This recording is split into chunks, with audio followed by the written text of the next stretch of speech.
Maayong gabi mga ka-online. Adlaw karon nga Lunes, pizza 5 sa bulan sa Enero tuig 2026. Ani ata karon sa may area sa may Mateo Road, Barangay Lagaw.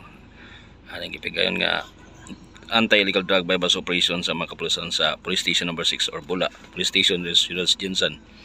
Aning against alias ng Buboy, no.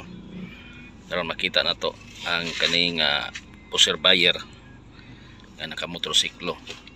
Makita ninyo sa kuan ni dili ka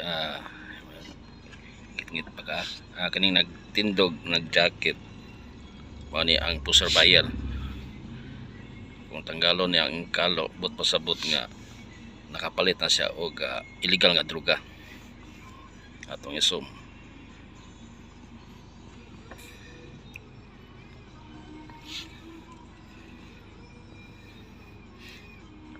Napod ang presensya sa barangay Kagawad aning naisgutang barangay og napoy duha ka body worn camera ang dala ang atong kapulisan sa Bula Police Station o Police Station number 6. Ato na namo kay murag na consummated na kini nga tagdaw na.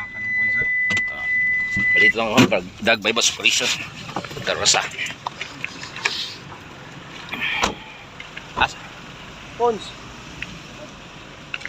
Asa ang napalit. Yan. Ariel. Yan, pre. Yung napalit no, drug bypass operation sa Karograsa.